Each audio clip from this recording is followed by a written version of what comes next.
Hey everybody, I'm Robert. And I'm Chris. And we're the Film Flamers. Coming to you live from... No. Coming to you live from this sweaty wigwam.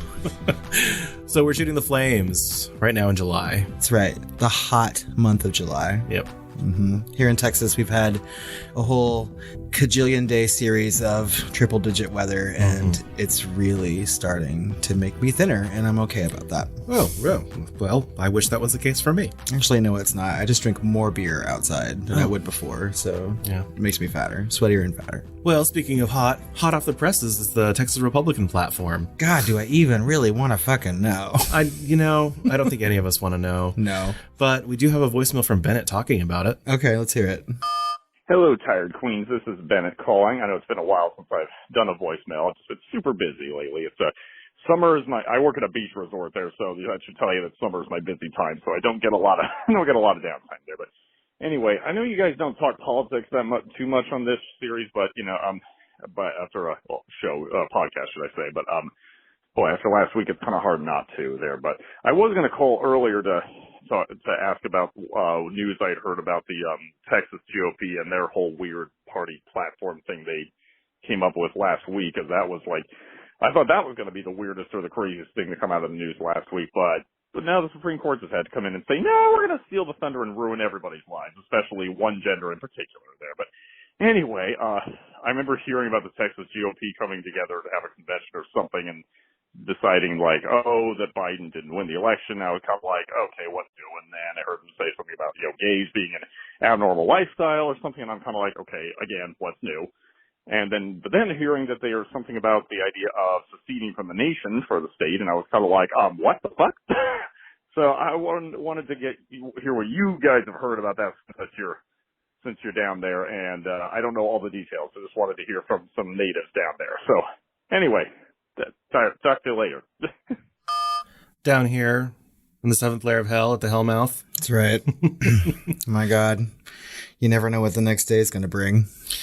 Yeah. So, I mean, generally the Texas Republican platform, whenever they release it, generally, preceding various elections, they convene or whatever. And, it's generally seen as a joke, but of course less so this time, since there seems to be a kind of a national kind of Christo-fascism movement, particularly against women and gays. And so, yeah, you're not wrong. There's a lot of stuff in there, and I've read all through it, that is, gays or any kind of homosexual is a choice and a lifestyle and is abnormal, and they want to abolish the ability for them not only to get married, but for them to say that they are domestic partners, as well as the ability to adopt children. And of course, there's always stuff about secession, as far as I know, but they explicitly point out their right to secession, which of course would just end in a pointless war or the removal of the Texas government by the national military or something, Who can say? The weather's changing so fast politically in this country, especially with the Supreme Court stuff. Obviously, not only just like the gun stuff and the lack of, I was going to say separation or lack of church and state, but now, of course, with the repealing of Roe v. Wade, which is just kind of devastating. Now, it's obviously not making any kind of abortion illegal, but it does not prevent the states from doing so. Right? So it leaves it up to the states. Yeah, and I'm at least happy that women have places to go to receive the kind of care that they need, right? It's their choice, it's their body, obviously, and the government has no business in anyone's lives in that particular way. However, when you think about them getting prosecuted when they get back to certain states and things like that, it's just truly, truly frightening. And I read last Friday at the time of this recording, after their ruling on that Clarence Thomas's agreement, sort of lining out the next things that they should be looking at, like contraceptives and gay marriage. And it's just, I don't know. For Clarence Thomas to do that of all people, certainly because of his wife's involvement, with, the attempted coup and everything else, and the big lie. And it's kind of making me sick, the whole thing. I was kind of against expanding the court and kind of trying to do things kind of naturally, because as soon as you start adding or removing people, Republicans can do the same thing, know? Mm-hmm. So I'm kind of on the fence with that, but something's got to be done because this feels like generally I see slippery slope as kind of a fallacy argument, but in this case, it really feels like a slippery slope. It does, and I don't know. Chris and I were talking about this off mic last night, and I mean, even before gay marriage was legal in the United States, like I used to say, like we would never see it in our lifetime, and so I was, happy that progress was being made so much faster than I had anticipated in my entire gay life. But it seems like the more progress you make, the more people have their sights set on you in some way. They're going to look back at this time in history as an incredibly huge upheaval and tumultuous political landscape.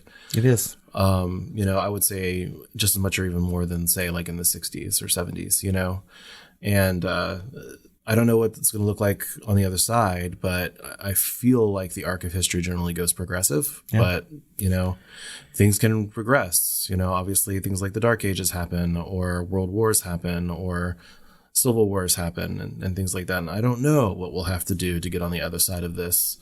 But, right now the voices of the fringe are the loudest on both sides. And the culture seems to be, a huge shift in how we view reality itself, and we're all in this, apparatus of our own worldviews where we're only getting what we want based on social media and search results and things like that, because that's how the algorithms are made, and so it's going to be very, very hard for any of us to kind of meet in the middle. And so I don't know what's going to come of that. There's definitely repercussions and we're living through them, but I try to stay as positive as possible about things, even when news gets really, really bad. I mean, it's just in my general nature. And I always like to think about things being brighter on the other side. But for the last 3 years or so, like, it's just really, really bad. And it's difficult to remain positive when there's so much like negativity and like badness out there. So not just positivity, but cynicism. Like it's really, really hard for me to not be cynical, especially watching all of these January 6th committee and hearings and things like that. And I'm just like, nothing's going to happen. These people have too much money and power, to actually face any repercussions, because that's how our fucking country works, and I hate it. Well, and in the long term, I mean, like, I feel like our Constitution is constantly being bombarded, and like, I just, it's hard to not be cynical, like you said, and it's hard to be positive when you feel like the entire Constitution or things that your country are based on is like going down the toilet, like every day. I feel like everything, if not, maybe not everything, but a lot of this depends on what's going to happen when, in these midterms. Yes. As well as specifically the 2024 elections, because a lot of apparatus is moving into place to get the votes you want and only count the ones you want. All these people in power that believe in the big lie and things like that are getting into place from these elections, which is just mind boggling to me. But this is the landscape that, the precedent of Trump has started. Mm-hmm. So I don't know. I saw a post today that was like, hey, good Americans, whatever you wished good Germans were doing in 1933, you should start doing that now. Oof. Yeah. And the kind of thing is dramatic, but it's also kind of scary and eye-opening. I'm like, well, what do I need to do? Just go to fucking Canada? Like, no. Do I need to be a boy from Brazil? Oh, I like boys in Brazil. I don't know. It's just a lot. And Bennet, just so you know, like down here in Texas, it seems bad, you know what I mean? But there are still a lot of good people down here who have good intentions. Well, and you can look at our elections, right. We're getting more and more purple, right? Exactly. Like it was like 20%, difference. And now like the last election, it was like what, like 10, 9, 8 something percent difference between, progressive versus conservative winning elections across the state. And so we're getting more and more purple with every cycle. So it's not all bad. This is just the Texas Republican platform, which I said is usually a joke. Yeah. Right. Because, they would need a lot of unanimous kind of power at the state representatives, state senates, and things like that in order to do all of this. Well, I mean, states can't secede anymore. I mean, they would totally have to change that fucking amendment. But a lot of our progressivism in Texas is based on the national progressivism, brought about by like the Supreme Court. And without that, as kind of a foundational backup, like a lot of this stuff is kind of within sight, and that's scary. Like if they tell me I cannot get married and I cannot have children, I'm not going to stay here. And they would love that. They would love for Texas to have no gays, from this. I would stay and flaunt it right in their face. It's okay. I don't know if this is actually true, but I did hear and read that the Log Cabin Republicans, for the first time, were barred from being a part of this. I don't doubt it. And they were not able to enter the room. So, and look, for those of you who don't know, the Log Cabin Republicans are generally, the gay Republicans, right? Yes. And so, I mean, it took them a long time to even get to be invited to national committees or, so I don't know. I'm not surprised, but that's saying something about the Texas GOP stance. And it's all ridiculous. And it's exhausting. So we should move on to horror. Actual horror. Let's do that. I mean, that's enough horror. Chris, we have 2 reviews this month. Oh my God. I know. An embarrassment of riches. The first one comes from one of our favorite and longest listeners, Nikki. And she titled it, "My Favorite Podcast, Hands Down." She said, "I decided to briefly come to the dark side, i.e. join iTunes, just long enough to provide a review. I love podcasts, and this is by far my favorite podcast. Honest reviews, interesting trailers, and horror news and insightful deep dives, all of which keep the content fresh and keep me coming back. A good friend recommended I start listening when I asked her for recommendations for horror, and I can't thank her enough. Shout out to Ashley. Hey, Ashley. They take suggestions and give their listeners a voice by reading comments, reviews, and tweets, which makes their audience feel like they are part of the discussion in a real way. Clearly, I'm a fan of Robert and Chris, and always will be." Oh, thank you, Nikki. So glad you came to the dark side for a minute. So we really appreciate that for sure. We really do. Our next review is from our new patron, Melissa. And she said, "Truly adore." And she said, "I love this podcast so much so that I recently became a patron. The flow of this show makes it really easy and enjoyable to listen. The Hellraiser and Carrie episodes are by far my favorite so far. Keep up the amazing work." Oh, thank you, Melissa. And thank you for joining us over on Patreon, too. I'd love to know what makes it her favorite, Yes, tell us. Is it because those are some of your favorite movies, or is it because, I know our Carrie episode is pretty funny? Yeah, I really love our Carrie episode. It's one of my favorites, too. It makes me laugh. Hellraiser, I don't really remember. Probably because we were doing Pinhead's voice so much. It was a good episode, too. I mean, I could see how people would pick those as their favorites. But yeah, Melissa, reach out to us. Let us know why those 2 are your favorites. We would like to talk about that. Yeah. We got some comments, too. We got a comment from Bennett about our episode on Showgirls. Chris, why don't you go ahead and read that one? Sure. So he said, "I have been eagerly awaiting this episode since it's my favorite guilty pleasure. However, describing it as, quote, an erotic drama is a real fucking stretch. Even more of a stretch than a Nomi lap dance, and that's saying something."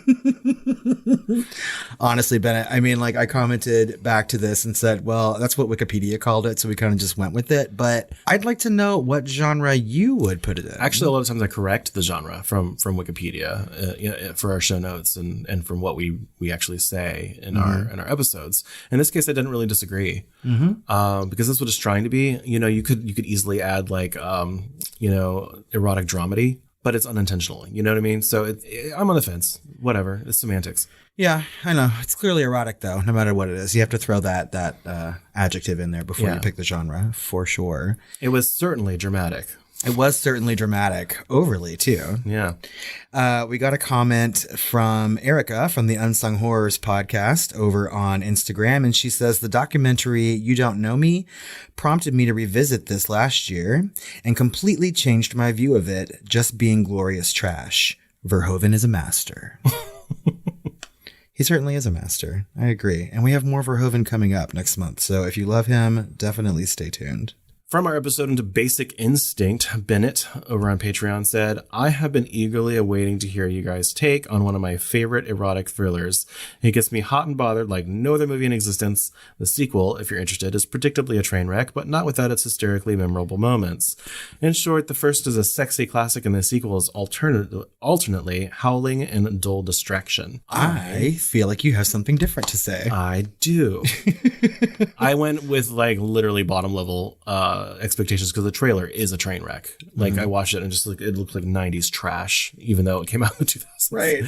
It's pretty horrible. It looks like the trailer for Hackers or something. It's just bad. Oh, Jesus. It's very dramatic. But I thought it was a perfect sequel to Basic Instinct. It's a little bit more trashy. It's a little bit more dramatic. But I think it's a great continuation of that character, in some ways better than the continuation of Hannibal's character in Red Dragon or other things, and I think it's just another, moment in time when she's just being her, and she has a plan, and that should scare everyone, you know? And I thought it was exceptionally well done. And like I said, I went in with like, you know, floor level expectations, and maybe that's part of it, you know, but I really liked it, and I would watch it again, and I would recommend it. Based on, it's not a classic like Basic Instinct, right? No, it can't be. No, but it's good, in my opinion. I was so surprised when you messaged me after watching it and saying that it was, you know, a good movie, right? That you enjoyed it. And I, like, based on your review on Letterboxd and your rating, I was just like, okay, I really need to watch this now, after saying I would probably never, ever watch it, right? So I'm kind of interested to see where I fall, like in the Bennett camp or yours, right? Yeah. But I don't want to give anyone any spoilers, right? But it continues that, you know, you're almost rooting for this character because they're so competent, right? And they have plans, you know what they are, and you're kind of rooting for this person in a way, you know. And I love that aspect of Silence of the Lambs as well. Exactly. And it brings more of that. It really does, you know. And it pits her against someone that's in her own field, really, psychology, right? And so the stakes are a little higher as well. Yeah, I'm super ready to watch it. It's jumped to the very top of my watch list. So guys, stay tuned. I'm sure that we'll be talking about this sequel again. Although I'm really happy that Basic Instinct gets you hot and bothered, Bennett. That's high praise for that movie. From our Hot Takes episode, where we discussed all the movies that we watched at the Overlook Film Festival, the Unknown Patron over on Patreon said Phil Tippett famously did the monster chess in Star Wars A New Hope. Yeah, it was kind of like the stop motion chessboard where Chewbacca is playing against, I guess, Luke or something. Oh, yeah. And he almost wins, and Chewbacca's going to break his arm or something. So yeah, that was a famous scene that everyone just thought was amazing when it first came out in 1977. And I had forgotten that Phil Tippett had done that. I had no idea. I mean, we have since watched Mad God again. We showed our husbands this movie, and I enjoyed it a lot more on the second watch. So yeah, because you know what to expect, and so you're just kind of in it. So I hope that everybody listening is heading over to Shudder to watch that movie, because it's excellent. From our Shooting the Flames in June, Nikki gave us a voicemail. Bonjour Chris et Robert, c'est Nikki. Je suis de retour. Je t'appelle pour que tu entendais mon français. C'est mauvais, mais j'apprends encore. Whew. Clearly I'm learning French, but I wanted to leave y'all this message. Since you called me out, I'm really trying. Can't wait to get back on it with you. Bye. Did you recognize any of that? I mean, yeah, some of it. It's kind of into the phone kind of talk. But hey, très bien, Nikki, très bien. It sounds really, really good. Yeah, I think the fault is mostly just due to the phone connection. Right. Yeah. I mean, you have a good accent, so keep working on it. And if you want to talk, you know what? Just, I don't know, send me some sort of voice message on Twitter. Well, she already has actually sent us a follow-up email and said, since y'all shouted me out, I left a voicemail in French. It was so bad. I'm still learning, so forgive the bad accent. I need someone to speak French with to help correct my accent for sure. Any suggestions? Anyway, Jensen Ackles. I will die to see him on The Boys. And you should consider a series of 80s kids horror gateway movies. Labyrinth, Legend, Willow, The Dark Crystal. Love them all. Maybe throw in Secret of Nim. Thanks, Nikki. Well, of course, I'm watching The Boys, and you're going to pick it up sooner rather than later. But, you know, I'm right up to the next, you know, episode. By the time this comes out, the last episode of The Boys this season will not have premiered. But, you know, I'm updated and I'm seeing Herogasm and all the other things that are happening. And Jensen Ackles is great in it. He's great. He's fucking beautiful. I mean, I haven't seen any of this season yet. Obviously, I still need to watch season 2. But I have heard so much about what happens in this season already. It's almost kind of escapable in a way that the first 2 seasons were not on social media. A lot of people are talking about it. And I think they've kind of upped their game a little bit. Yeah, The Boys has like gained more and more like exponentially following, right? So I am super, super excited. In fact, it's probably higher up on my watch list than Stranger Things was, and I had put that really high lately. So they're doing a lot of interesting things to kind of get themselves out of backing into a corner, you know, with some of the story elements. And Jensen Ackles is part of that and his character. And you know, one thing I don't want to see this show become is kind of a parody of itself, because it's starting to become like water cooler moment the show. Yep. You know, and I'm hoping that it takes a little bit more of a breather around that, rather than like constructing a story around like huge, you know, talk TV moments. You know what I mean? Yeah. And it's not there yet. And it may not get there, and hopefully not. But I mean, it seems like they're going for shocking moments for sure. Yeah. I'm going to Herogasm to me wasn't that big of a deal, as much as like the episode 1 stuff that happened, the human sounding or whatever. The sounding, yeah, I know. When that first episode was released, and I try to stay away from spoilers if I can, but like the headlines, I was like, okay, let me just read and see what this is about. And my jaw was like on the floor. I was like, oh, I'm watching this. For sure. Oh yeah, it's definitely worth it. Meanwhile, we've been talking for like years about doing an 80s, or not even just 80s, but gateway horror movies, like top 10. Mm-hmm. And so we've been planning that, and it's been a moment since we've done a top 10. So that might be next, along with possibly our top 10 movies to watch under the influence. Mad God might be on there. Oh, for sure. And also our best horror real estate. Mm-hmm. So I don't know. We'll see what happens, but some of those top 10s are coming up. For sure. And I feel like some of the movies that you've listed, we would totally deep dive into at some point. Oh, yeah. We've mentioned Labyrinth and Legend and Dark Crystal. And definitely. We've even done a Patreon episode on Dark Crystal, I think. The series. We talked about it. We talked about the movie, I thought, and maybe a little hot takes on the series. I don't know. It's been a long time. Look at our catalog. It's there. Yeah, in some way. Look for us, because we don't. We don't know what we talked about. We forgot last week. On our episode from Exorcist II, The Heretic, this is a blast from the past, Bennet over on Patreon said, I listen to this episode again now and then because it's one of the funniest on this podcast. I still haven't gotten around to watching Exorcist II for myself yet, mostly because I don't want to waste money renting it online, but also because of that excruciating trailer music. If you don't know what I mean, it's all the yeah. You know what you mean. Please tell me that's only in the trailer, because I was at work today and couldn't get it out of my fucking head. I was shocked when you mentioned in another episode that the late, great Ennio Morricone scored this film. Hopefully, the rest of the score was an improvement, because goddamn, that one piece can make you want to slit your fucking wrists. It's gold. And it was all in the trailer, and it was all throughout the movie. And I responded to this, and I told him, no, it was the actual fucking soundtrack. Yes. And then his response was, mother of fucking Christ. Hopefully Morricone didn't die listening to that piece of shit. It could kill anybody. You know what? Speaking about like past funny episodes or favorite episodes, that is one of my favorite episodes we've ever done. Oh god, that soundtrack. Dun dun dun dun dun dun dun dun dun dun dun dun. Yeah. I loved recording that episode. I love going back to listening to it again. It's really fucking funny because that movie is enjoyable trash. So Bennet, do yourself a favor. Go watch it. You're going to laugh your ass off, not slit your wrist. Speaking of yes, we have a new patron. Oh my God, we do. And her name is Melissa. That's right. She just left us a review that we read and joined the Patreon family. So welcome, Melissa. We really appreciate that. But we also need to shout out our patrons who are at the Film Flamer tier or higher.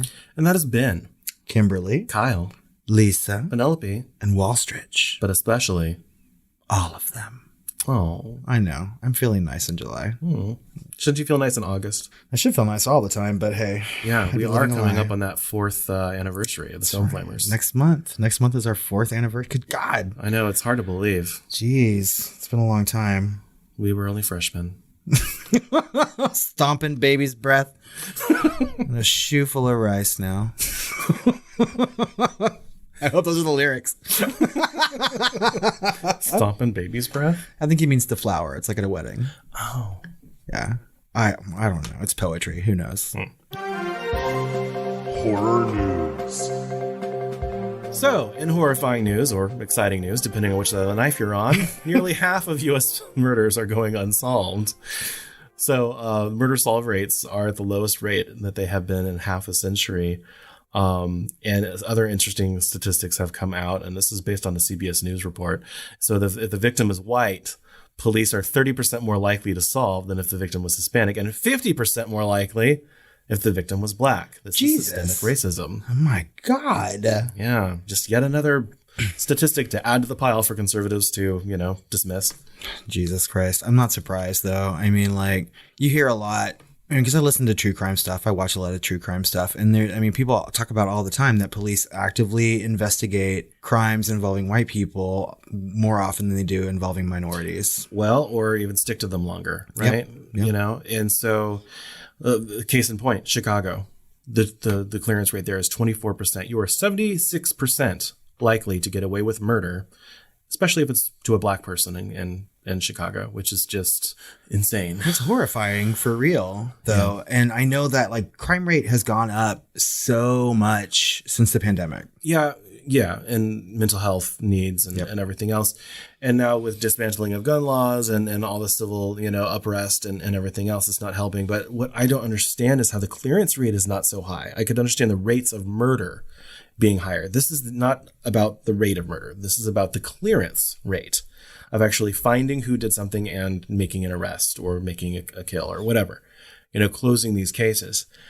And with the DNA and all the technology that we have now, you'd think that would be so much higher. So in this report, did they talk about... And surveillance now. We have surveillance everywhere. Cameras everywhere. On most houses now, doorbell cams and everything. On streets, Streets, stores, businesses, parking lots, everything, Did this report talk about any sort of staffing issues involving police or something like that? I mean, are we experiencing a police shortage in this country? No. I mean, I wouldn't think so. More kids are getting killed by gunfire than police so far in 2022. Remember? Yeah. Jesus Christ. I don't know. Even just here in North Texas, the murder rate in Dallas-Fort Worth has skyrocketed. Yeah. It's just bad. And I hear about this on the news all the time. And you're right. I never hear about murders getting solved. I just hear about them being committed. Yeah. So I don't know. That's truly, truly horrifying, though, and a terrible statistic and a good sense of horror in real life. Yep. But back into horror movie news. Apartment 7A is a film that is rumored to be a prequel to Rosemary's Baby. It has recently wrapped production. And, it's about, from what I gather, a movie about the Castavets who lived in the same building with Guy and Rosemary. And that's apartment 7A, right? The apartment they were in. I don't know if it's a reference to it. I mean, it could be like an in-joke or an Easter egg that people took too seriously.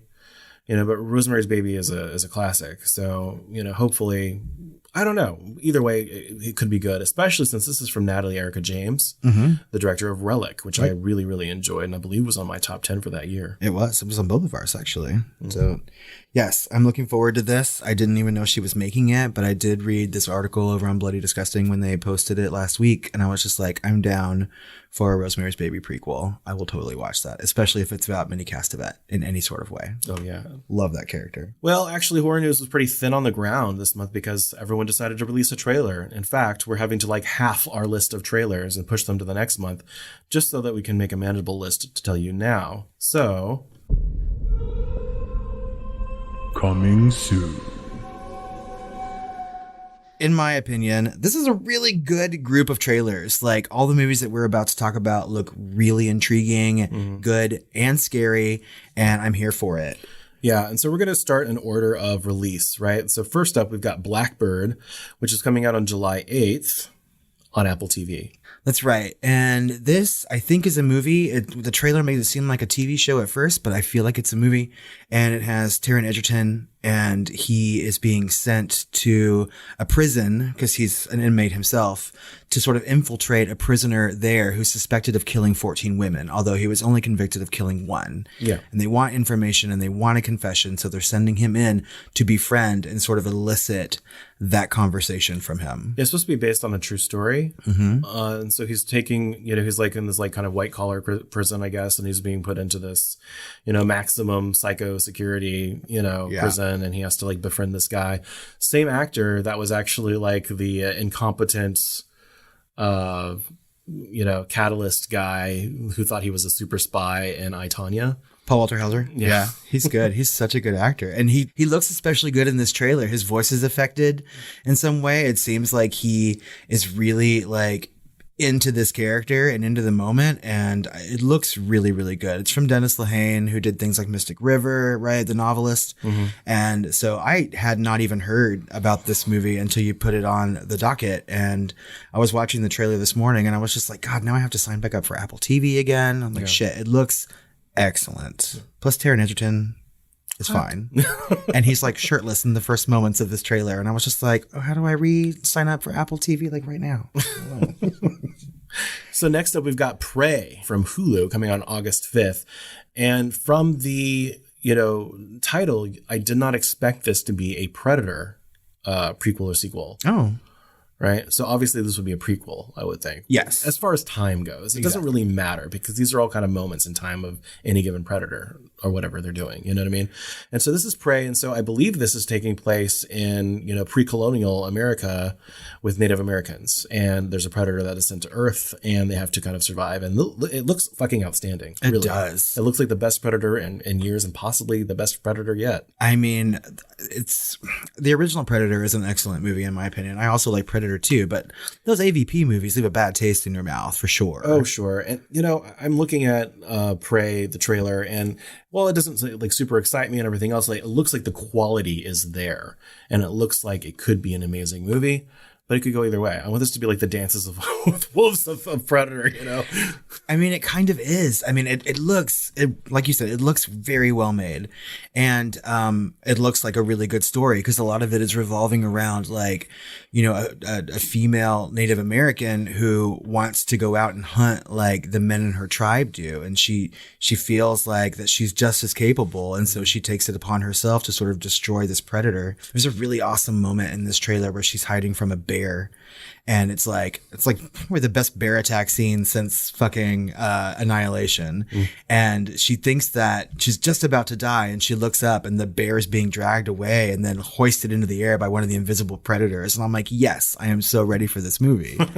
My one complaint about the trailer is that it's all in English, right? They're speaking English to each other. Yeah. But I read today that there's another version that's going to all be done in some Native American language. So it really should be. Yeah, it's been dubbed or something like that. Oh, see, I would rather them just speak the language. I would too. I feel like it'd be a little bit more authentic and better. That's hard to do. Yeah. That's really hard to do. Like in Dances with Wolves, for instance, they did that.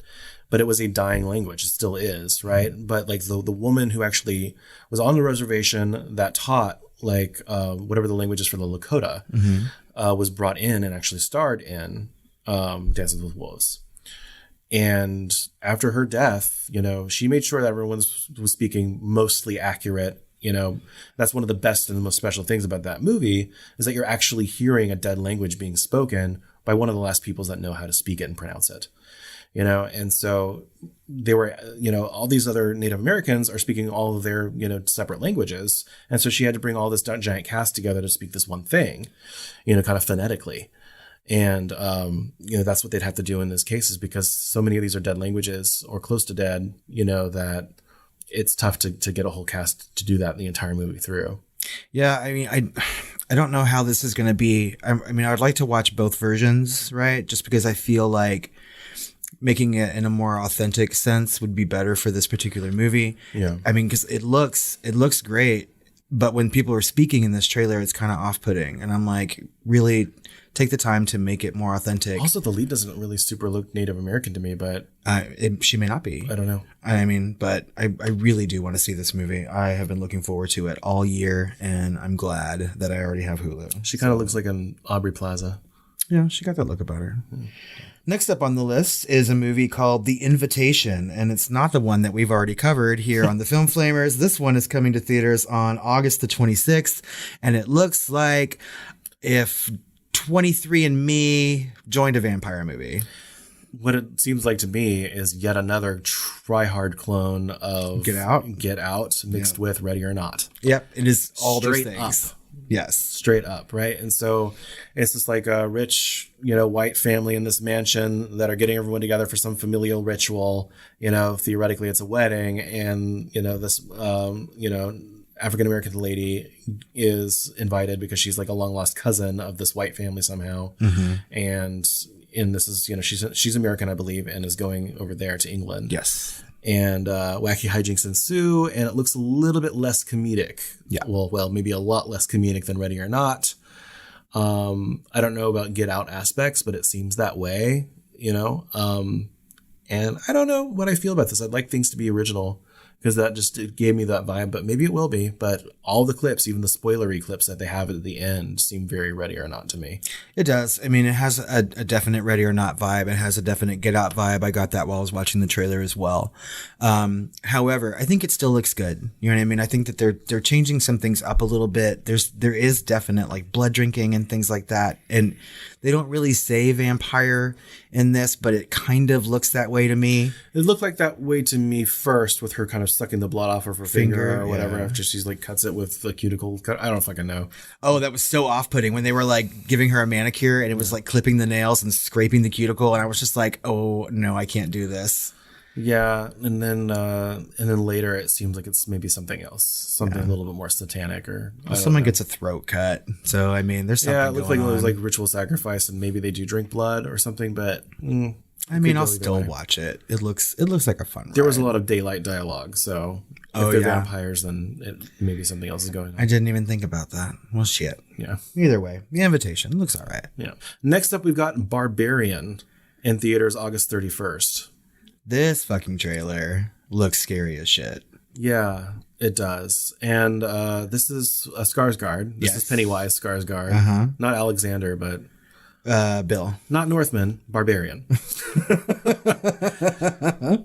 Yeah, so it seems kind of like a movie that we watched recently at the Overlook Hotel, formerly called The Cow, now called something stupid.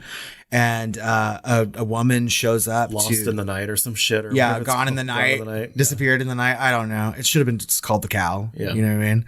But similarly to that movie, a woman shows up to a rental, like an Airbnb, and someone's already there. Yep.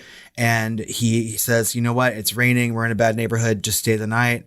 She goes to investigate after hearing strange noises and finds that things are going on in the basement. Yeah. And it looks like the trailer's trying to tell us that he is a victim as well. Right. But we'll see. Having watched The Cow recently, or, Gone in the Night with Winona Ryder, I am a little sus. Me too. About what twists might unfold. So I don't know. It doesn't look super interesting to me. We'll have to see. It looks a little The Rental meets The Black Phone. Both of which are very good movies. Yeah. So maybe this will be great. I mean, there were some parts in this trailer that truly scared me. I was just like, ooh, it's like, it's a little The Rental, it's a little The Black Phone, it's a little The Cow, it's a little Silence of the Lambs, it's a little bit of everything. You know what I mean? It just seems like everything's kind of derivative these days. It's like we're getting back into a slump of less original stuff. Yeah. That came out like with, The Witch and It Follows and things like that, and Hereditary. And now we're getting back into a slump of everyone trying to remake Scream, or remake Get Out, or remake the things that have come out. And, I want more cosmic horror. I want more things like, what did we just watch? The Empty Man, things like that could like elevate that subgenre instead of just going to these same ones over and over again. Prey is kind of an exception, which is very, very unique. And I can't wait to see that. That's my highest so far of all of these. Speaking of completely unoriginal, we have a movie coming out in theaters on September the 30th called Smile. Right. And this actually kind of reminds me of a small independent film made by YouTubers like 10 years ago called Smiley. Okay. Yeah, and it was just either it was a mask or he actually had a head. It was just a big smile with cuts for eyes and cuts for a smile. I remember that. But this is more like The Ring. Yeah, so there's a woman who is some sort of like psychologist, and she has a patient who ends up killing themselves, but she talks about like seeing smiles or being forced to smile. And so after that patient dies, all she sees is people smiling at her menacingly, and sort of like following her. It seems like she has, 3 days to live, and there's smiles everywhere. It's like It Follows with a creepy smile. With a dash of Fallen. Yes. Yeah, it does seem that just way. Like passing strangers that could be inhabited by any given demon or whatever, and they're just smiling at you or singing that special song. Time is on my side. Yes, it is. But yeah, go back and listen to our deep dive of that. But this looks interesting. I mean, it was scary. There's like a scene at the end. I forget what it is. That just made we me can't jump out of my spoil it skin. though. Yeah, but the very last moment in this trailer made me fucking jump, and I was just like, "The fuck!" And it was daylight outside when I was watching it, but it does look creepy. I mean, like those people smiling is off-putting, just like people smiling at you in real life.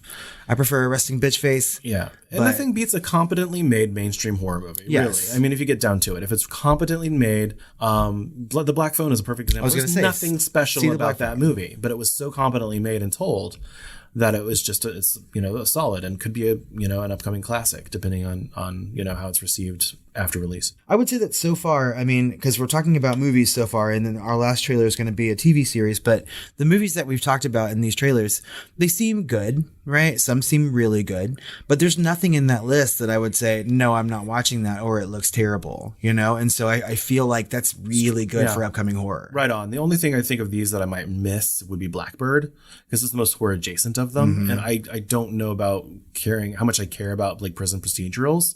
Now I do love like the profiling stuff. Like I loved David Fincher's series, Mindhunter, and this seems kind of in that vein, so I might, and of course I love Taron Egerton, but I don't know. That's of all the things, especially on Apple TV, like I might miss it. I feel like that might be like pretty high up on my list, like Prey, just because it's something that's in my wheelhouse, So. If it gets really good reviews, then I'll make a point to see it. Last but not least, we have The Midnight Club, which of course is close to my heart because it's based off of the stories or the anthology book by Christopher Pike, which is kind of formed by, these dying kids that are in this hospice, with terminal cancer and things like that. And they meet at midnight.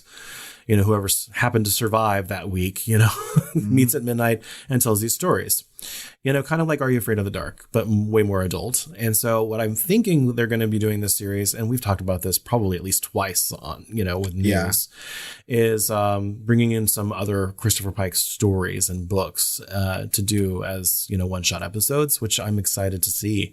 I am not impressed by this trailer. No. It seems very YA. Yes. And of course the book was YA, but very adult things happen in those stories. So it'll be interesting to see how they do this. Now, of course, one of our favorite people is producing this. That's right. Flanagan. Yeah, Flanagan. So we'll see what happens. So, basically everything he touches tends to turn to some form of gold or precious mineral. So, I mean, it's the next thing in the pipeline, right? Which we've already said. The pipeline. And it's Flanagan. So it's got those two things going for it.